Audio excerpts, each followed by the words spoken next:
it's not like you submit the documents and then there's somebody like waiting for them. Like, oh, here they are. We can finally. You're in a queue, friend. So think of it like that. Like if you're submitting your documents late and somebody else submitted their documents before you, they're going to review those documents before they get to yours. And if your file closes before them, so, oh, shit out of luck, Fran.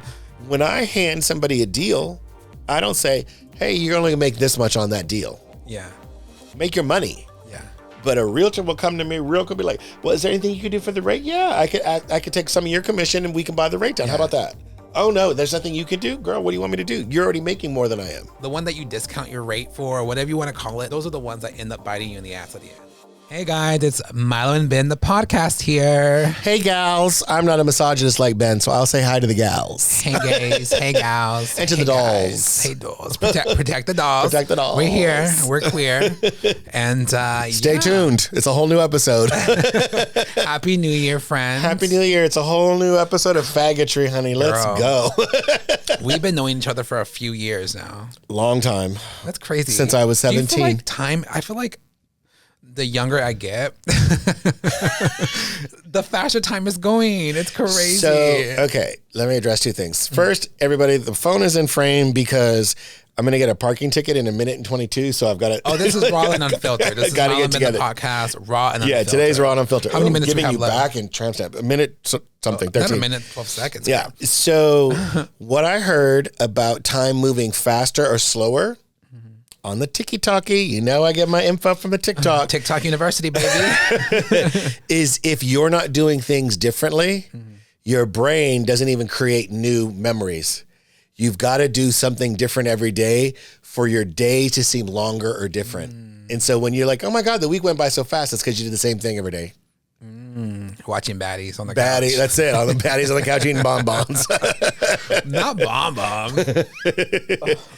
But I thought that was really interesting. Yeah, like you've got to do something different to make it seem different. At your age, do you feel like the years are going faster? Or do you feel like they're still? Did you catch the shade camera? At your age, at your young age, and I mean that in a way because you're like my big brother. Like like what do you like? At least I'm not Uncle Milo. I know, cousin Milo.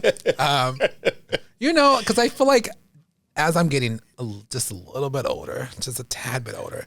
Funny, I don't know if I told this story, but I did something with my niece the other day, and she introduced me as her very young uncle, and I thought that was really funny. That's cute. That's sweet. Because she knows me, and she's like, my uncle who's very young, and she introduced me as that. It was really cute. But do you feel like, I don't know, I just feel like time is going by so fast, and I'm like, what the fuck? Like, 2026 is crazy. There are moments where I feel like it's going fast, and then there's like all of a sudden I look back and I'm like, wait, the year's gone, right? But in the middle of it, I'm thinking, God, is time moving at all? That's funny.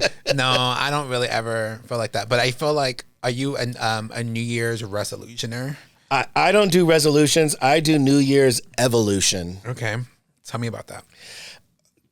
Let me do this first. Well, let me tell you what I do because Milo's paying his parking meter. So I decided this year I was not going to do New Year's resolutions. I was going to do like a 1 month resolution. Every month I'm going to do something different, right? I want to focus on something different for the month. Like this month I need to get below a certain weight. Like I'm going to do it this month. Like that's it. Like, I'm focused on it. We're doing it. I'm going to get organized. I'm going to get my systems for my real estate business in place. And I'm doing that for January. I don't know what February looks like yet, but I feel like the reason why we do all this, we have these big goals at the beginning of the year, but then midway or even like March, April, May, where we fall off and we fuck the goals. You know what I mean? So I feel like in order for us to not do that, let's just give each other 1 month, like do it month by month. What do you think? You think that's a good idea? Yeah. So that's attainable. I feel like it's attainable for me. So a long time ago, I learned you don't put a to-do list. I think we talked about this maybe on an episode. You do a success list. Yes. We've right. About so I think if you give yourself short-term goals week by week or an accumulative for the month, then it's easier to obtain because it's tangible, right? We've become a very like now, me, now. And if something goes too long, right? Like if the goal is to lose 50 pounds, oh, I wish. Right? Like, and you've only lost 5. It's like, well, I'm going to eat this fucking piece of pizza. But if you do it by month, if you break it down. Right, if you do it by like every week, I want to lose 2 pounds. Yeah. By the month, I want to be 5 pounds lighter, 10, whatever. That's attainable. My goal this month is 8 pounds. I don't, you know, like technically it should be 9, but we're good with 8. I don't get on the scale because I have the body dysmorphia and it's a big mental fuck for me. So, and I just had my teledoc call for the second dose of tirzepatide. And she's like, well, how much do you weigh? I said, I don't know. I haven't gone on the scale. She's like, she said, no, I get it. Like we have people that, you have eating disorders. They don't see the numbers. Yeah. So for me, I'm testing everything by how everything fits. Yes.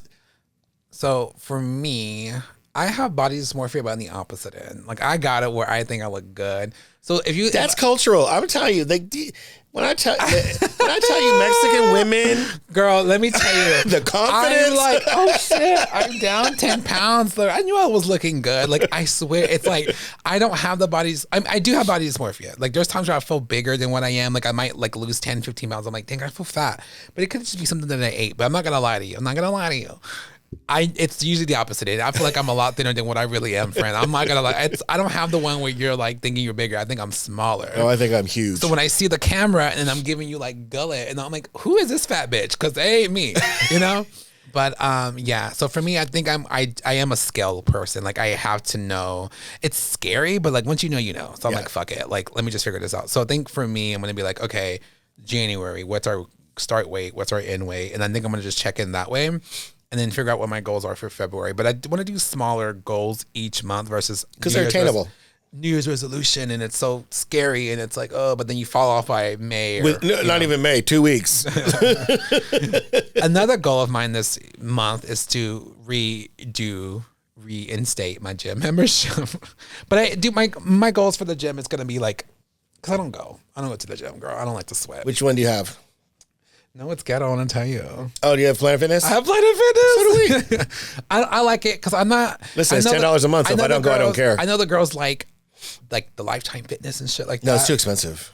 But I'm not somebody that's going to take advantage of that. Like I'm not. And I know me. So Lifetime Fitness is almost $300 a month. If I can go 2 to 3 times a week, winning. Yeah, but that's how you should be going. But obviously. I'm saying that's my personal little goal. I know people go 5, 6 times a week or whatever. To me, 3 or 4 times a week, even with I've had Mine's different 2 trainers. or 3 times a week. Trainers have all said, listen, 3 or 4 times a week, you're good, right? Like, and listen, I already bought new shoes. I haven't worn them. Oh, gym shoes? Yeah, haven't worn them yet. So since we leave on Sunday. What shoes did you get? Just curious. I got, I think they're Brooks. Okay. They're like walking on a cloud. I was going to ask you, have you ever had On Clouds? The shoes no. On Clouds? Because I want to try those. So I went to... She said no. No. But that's what Bruce got. But I went to where I go for like running shoes. They fit you. They watch how you walk and then they bring you shoes, right? So it's called Brooks? No, it's the shoes. The brand is Brooks, but it's over by SMU, Luke's Locker. Okay. So I've seen that. Yeah, they watch how you walk and then they bring you shoes according to how you're going to work out. Like, are you going to work out, CrossFit, blah, blah, blah. So I said, girl, listen, I'm gay, honey. I don't know what these ugly ass shoes you brought me are, but try again, sis. She came back with some other pair. But Bruce is the exact opposite, right? Like as gay as Bruce is with the purple bags and the pink this and that, his shoes, he only wants black. He wants like the straightest fucking ugliest shoes. It's crazy. So mine are not Bruce catching a stray. So mine are listen, I love my husband, but yeah. So my shoes are like white and green, and they've like walking on a cloud. He's got these fucking jail shoes that are black. Not jail shoes. The On Cloud, they literally like jail. They look really comfortable, and I actually do want to try them. I think my shoes, I gravitate more towards like white and beigey shoes. I like white with colors, but like white just doesn't stay white, so then you don't last too long. But that's my kind of tennis shoe. But gym shoes, I don't know, they beat up. Like who gives a fuck? I don't know. So I'm taking. But I know you got like Gucci workout gear and shit. So I know you got the Gucci headband, you got the Gucci booty shorts, ready to go, girl. Yeah, no, so since we leave on Sunday for the cruise, I'm packing the shoes because I always work out on the cruise. I didn't work out on the last cruise because that cruise was just different. But I'm going to work out. How long is this cruise? 7 days. So I'll be working on the cruise. So what are your goals? Not to cut you off, but no, what are your goals for January? Do you have goals for January, or do you? Yeah. So I want to finish my CMA by the end of the month, which is Certified Mortgage Advisor. Okay. The CMA makes something different for me. Yeah, I'm getting my CMA. I would like to be whatever 10 pounds looks like. I'd like to be there by the end of the summer, by end of January. Yeah. Because I'm going on stage in February, right? Yes, Mortgage Con. Yeah, it's Mortgage Con. I have my ticket ready. Yeah, I got you together, girl. I mean, I don't want to end up like somebody. No, I got you together. And then want to have, we're really getting videos back in place. So I'll announce it here. So Bruce has put in his notice at Mortgage Processing Group to become in-house inclusive processor. Okay. And congrats. And then that will be a slight raise for him. Like, get paid a little better because we cut out the middleman in essence, and he can focus on building the Team Milo brand, building my brand, right, and inclusive, shooting more video. Brand too, because it's Team Milo. That's it. And then we're gonna start. I'd like to pick a place out before the end of the month to start hosting our monthly events again. But I think it's going to be more These are like good goals. These are really good goals. I think it's going to be more like a midweek. Or what do you call it? Success list. Success It'll list. be like a midweek, like maybe like a Wednesday, get together. Yeah. Kind of thing, like at lunch. Because the breakfast thing is hard for people. But I feel like if you do it sort of at like 1:30, midday, where people like have a lull in their day, get a little coffee, have a little networking. Yeah. So those are my goals for January. They're all very work related. Personally, I think I'm in a good space with my personal relationships. My wellness seems to be on track right now. So things are good. Like I'm excited for 2026. I am too. I made some big goals this year, financially and real estate wise, but I'm working on that. That's why this month I'm working on my systems. Like I need to work on you can't grow without systems. If the processes are fucked, you're fucked. And again, I'm type B personality, type dangerous. And he's type blasé, honey, type B. Yeah, so I need to get my shit together. But that's literally me focusing on that this year. But I think once you start your medication, it will help. Yeah. And I know I've sort of been in this sort of lull phase so far this year. I mean, we have 2 closings already under the books for January. We've got another contract coming, another client already in file. So we've got deals moving, which last year we didn't have anything in January. Mm-hmm. It was crazy. We went 0 and then 7 in February. Yeah. Right. So we're starting off consistent, like little, carrying the pace, the momentum. But my real plan is, I have huge goals for this year. Huge. So it's really, I've sort of procrastinated a little bit thinking, what, I need the cruise environment to sort of get away and focus, realign.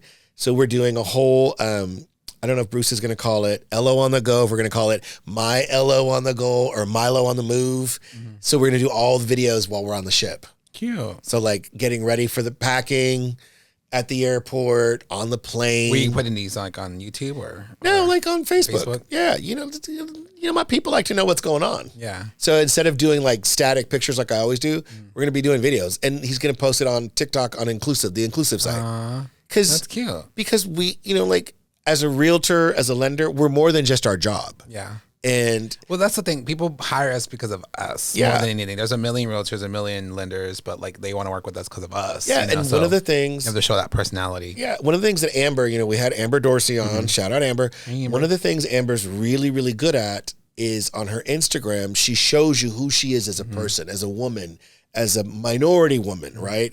And I think where I dropped the ball in terms of my social media, I don't always give you behind the scenes LO. I give you sort of stories, right? I'll tell the story with a static picture, but I don't really video it because I'm, for lack of a better phrase, I'm camera shy, right? I've got body dysmorphia. And even though I know it doesn't matter, it still matters to me. What I realized actually, because I told you I went to a real estate event, and I did realize I think I'm naturally shy. I'm a naturally shy person until you get to know me, and then I'm outgoing and the most. Safe zone. But I am a shy person at heart, and I feel like that's something that I'm always working through and trying to break through. Yeah, I have to get over that, and so I'm trying to get through that. But I think that's something that holds me back a lot, just being shy. It's hard. Well, because listen, again, as gay kids, and obviously we grew up in 2 very different times, but as gay kids, you get bullied, you get picked on. So you don't want to be out there for everybody just to fucking come pick at you, right? Yeah. And so automatically you retreat. Right? Because who's going to be your friend? Your family. My mom's my best friend. My husband's my best friend. You're one of my best friends. But it's been 5 years in the making, right? And, I've got Robin down in, Austin, 27 years we've been close, right? But she's in another city. So, but for me, I have to really read who somebody is because I've been hurt too many times.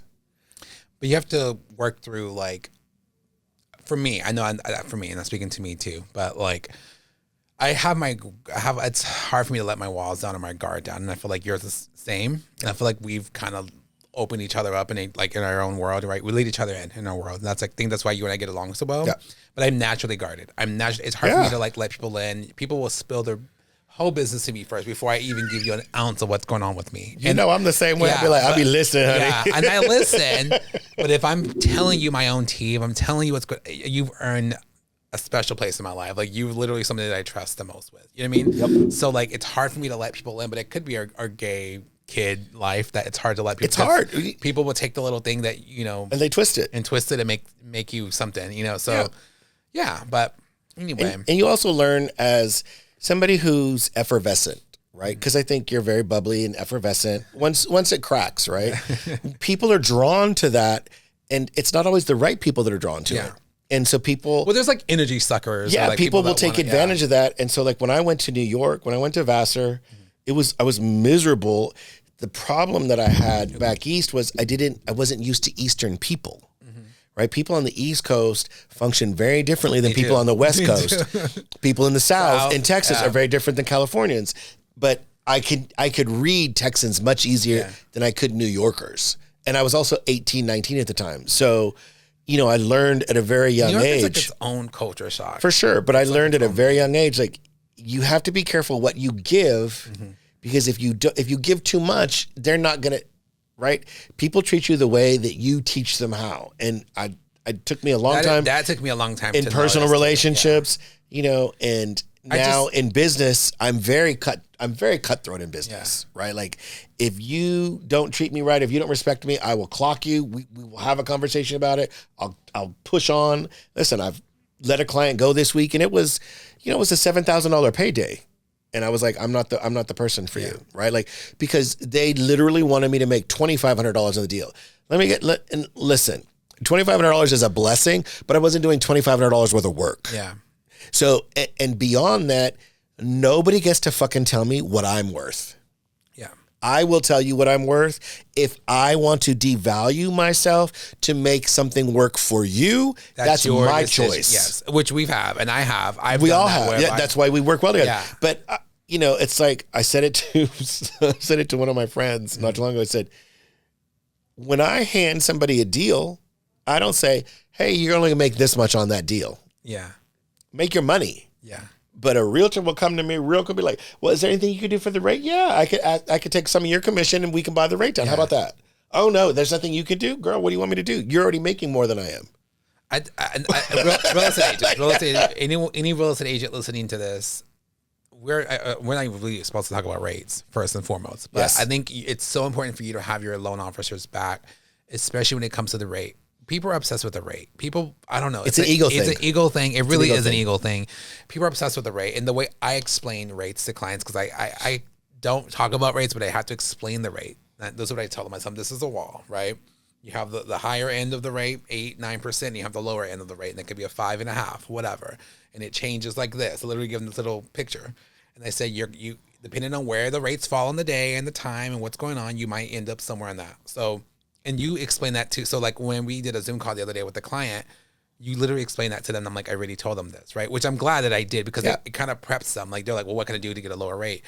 Anything past this wall, you have to buy it. It has to come out of your money. You have to pay for it now. Every rate has what I call a yield. And to simplify it even more, I say every rate has a piggy bank. Yeah. Either the piggy bank has money in it or it doesn't. And if it doesn't have money in it, then you got to put money in it. If it doesn't have enough money in it, you got to put money in it, because that money is the cost of doing business. Yes. So if you want a rate that you don't deserve based on your credit score, it's going to cost you money. Yes. And if it comes out of the piggy bank, which is covering the cost of doing business, then you've got to replenish the piggy. Yes. And then people get it, right? And I also tell people, stop worrying about the rate because it's ego-based. Let's talk about the payment. Yes. What are you comfortable paying? If you're comfortable paying $2,500 and the rate is 6%, then stop. Yeah. You're getting what you want. Yes. If you don't have $5,000 to buy the rate down to 5.5, like your cousin who bought a house 2 years ago, what does it matter? Because you're at your budget.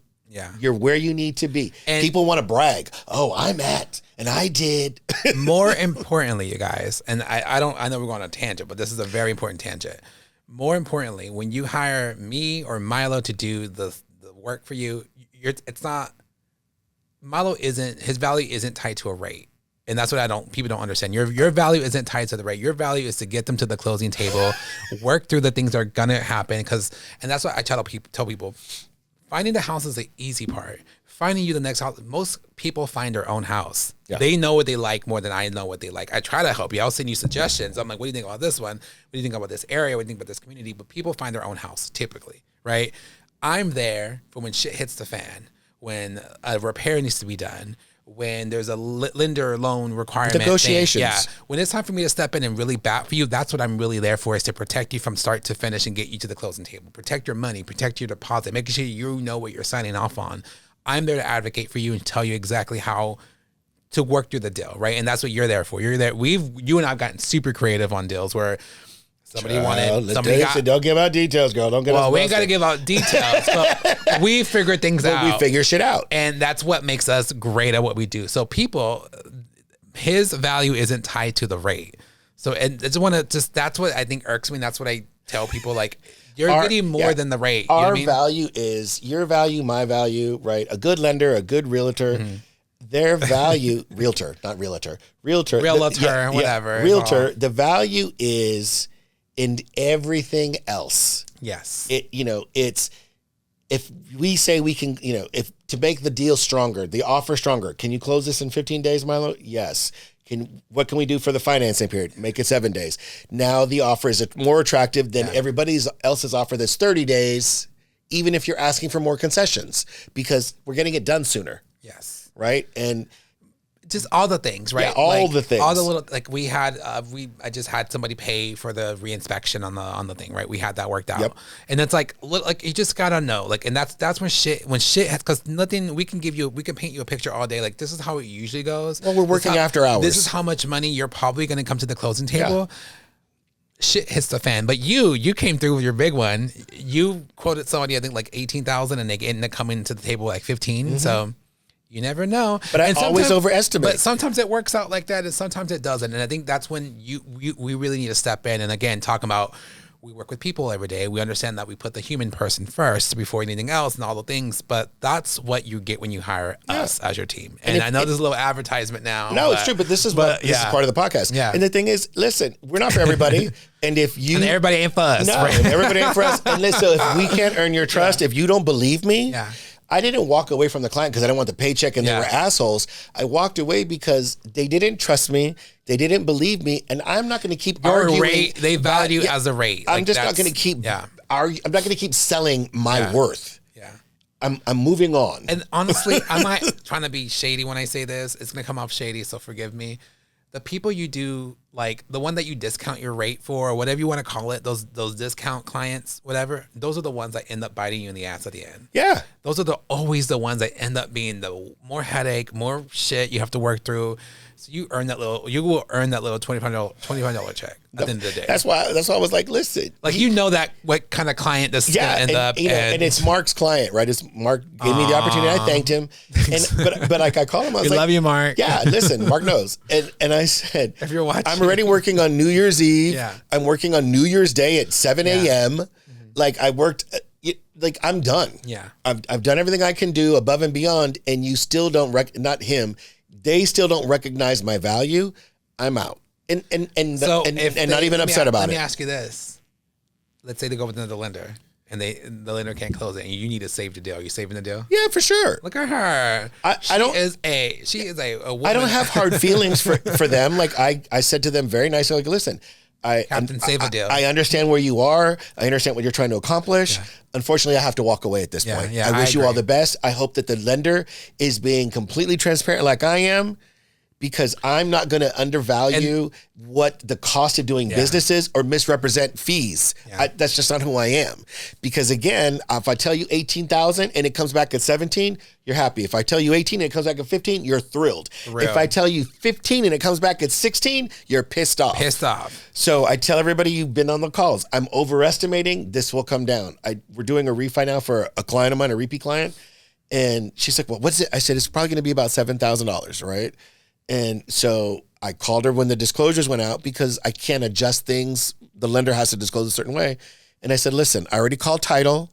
Your policy is showing up as $1,900 on the disclosures, but they're giving you a 50% because you closed 7 months ago. So it's really $900. The other fee shows $5, it's $250. I'm like, so there's a $3,000 here. It's coming to about $1,500. Yeah. She's like, I love you. I'm like, I just want you to know. Yeah. Right. So it's really important for me, just like it is for you, that my clients know I'm not lying, that they trust me, that they know I'm team you, whatever your name is, team Joe, team Ellen, team Smith, team Shaquita. I don't give a damn. I'm for you. Team I Ellen. work for you, right? Because if I'm not working for you, I'm not getting paid. Yeah. And I'm lying in general about everything that I stand for. Yeah. So yeah, sometimes you just got to walk away, new deal comes. Yeah.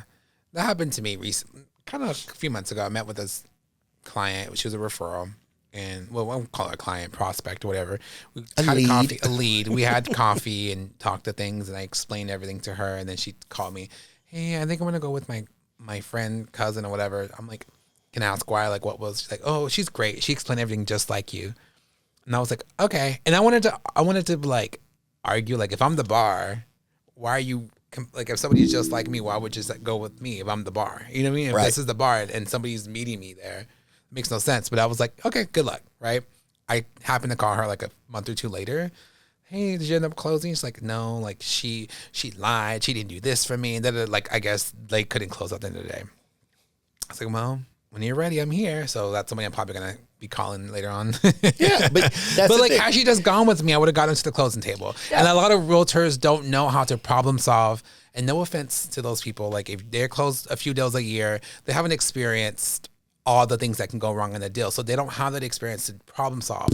I will, you know me, I will sit there and be like, okay, Malo, can we do this? No. Okay. Well, can we do this? Well, I guess we can try that. Like you and I would problem solve together and try to get them to the closing table. Yeah.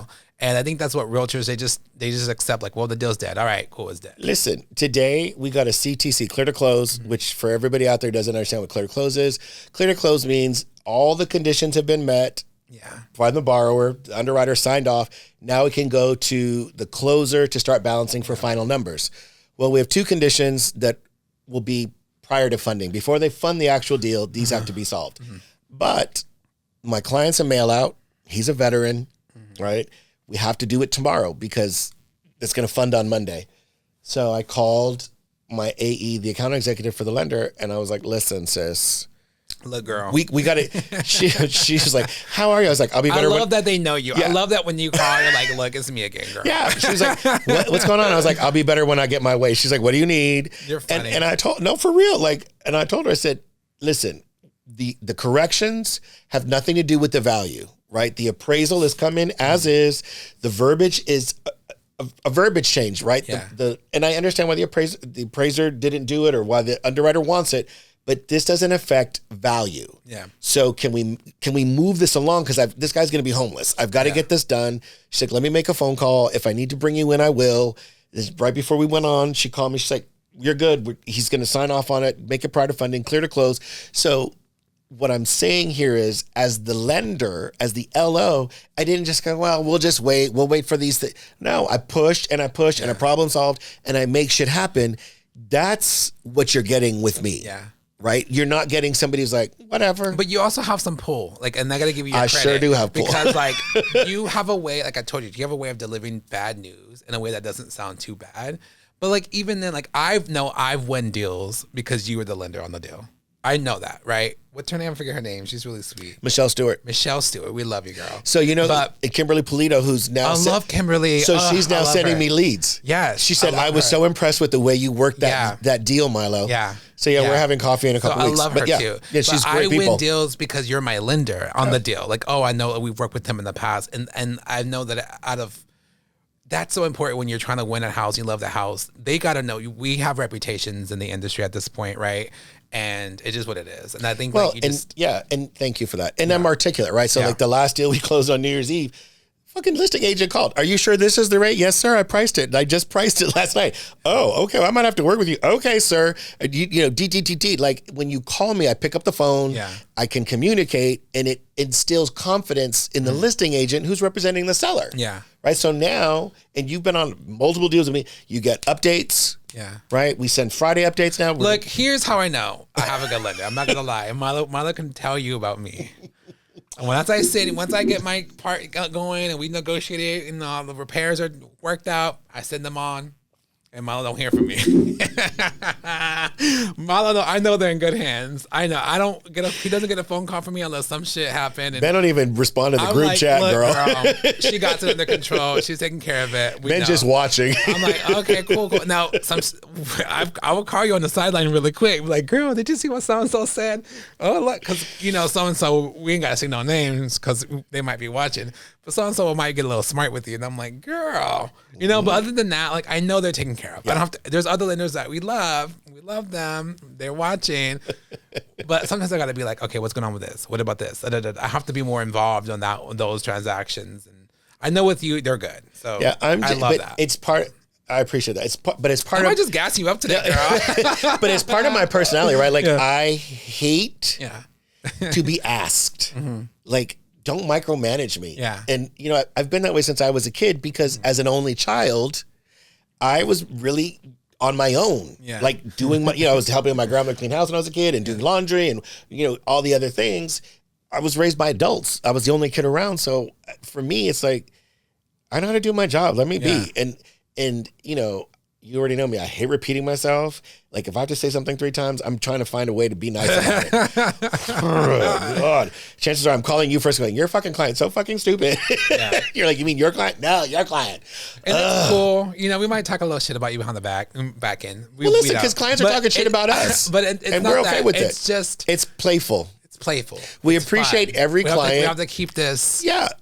Industry thing, like we have to keep it so we be light. Laughing. We laugh about everything. Our clients laugh, and our clients listen. They love us. Even like we know, Bruce and I know that sometimes getting documents can be difficult for people, or it's just a pain in the ass.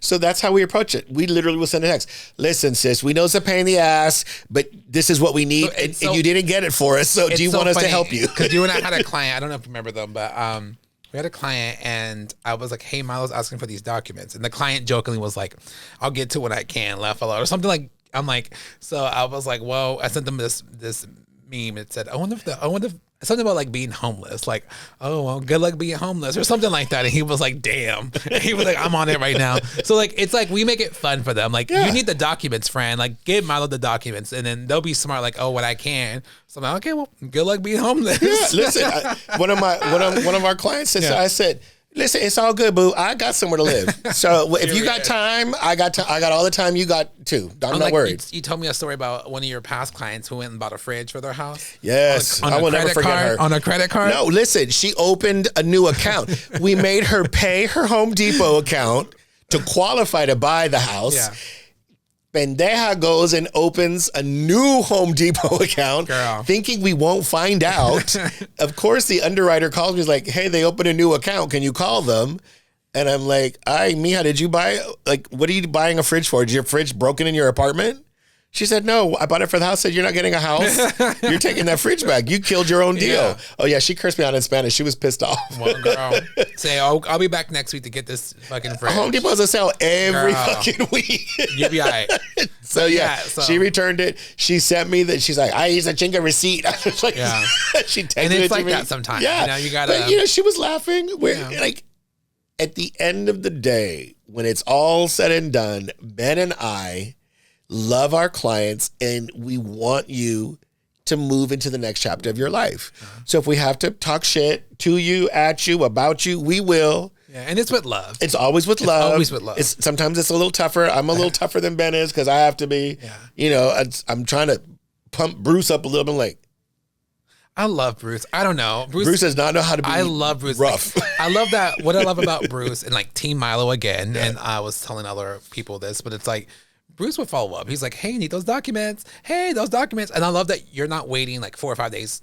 You know, like, hey, we need those documents. Bruce would stay on their ass about the document, and then I will step in. When I will call the client, hey, you need to get Bruce the documents. You see that email? They're like, I see the email. We'll double check again, Fran. Like I will call the client. Please get him these documents, because people don't realize it's not like you're losing time that you can't get back. Here's what people don't realize, and I do explain this to every client. It's not like you submit the documents and then there's somebody like waiting for them. Like, oh, here they are. We can finally. You're in a queue, Fran. So think of it like that. Like if you're submitting your documents late and somebody else submitted their documents before you, they're going to review those documents before they get to yours. And if your file closes before them, oh shit out of luck, Fran. They were on top of their documents. Tough Titty said the kitty when the milk went dry, honey. And on that note, it is over, honey. Another episode. Oh, we gotta pay that parking meter. We gotta go, y'all. We got to go, girl. Well, I love you, Fran. I love you. Doing business with you. I love doing life with you. Listen, you are one of my fafavorite people on the planet. Aww. I'm so blessed that you're one of my best friends. Aww. I'm never jealous that you have other besties, so you don't have to worry. Because I know who the bestest of the besties is. He's a show dog, girl. Listen, me and Frank, honey, top tier, and then the ladies. Love you so much. Love you. Bye, everybody. Bye. Oh, wait. We forget. First, we're going to plug Trinity Home Advisors. TrinityHomeAdvisors.com if you need a home warranty. Ben, you can find Ben on Instagram at Ben Sanchez, 2 N's, 2 Z's. Meow. Me, of course, Inclusive Lending LLC. My voice cracked like I'm 12. I know, girl. She's going through puberty. Inclusive Lending LLC. For the LLC on Instagram. I'm going through the puberté, honey. We will see you next week. Please tell a friend to subscribe or listen. We're trying to get to 300 subscribers. We need your help. Help us. And then once we get to 300, we're going to do a subscriber reward raffle. Okay, down. Okay, everybody. And you know Milo isn't cheap, so. No, I'm never cheap, girl. Bye. Bye.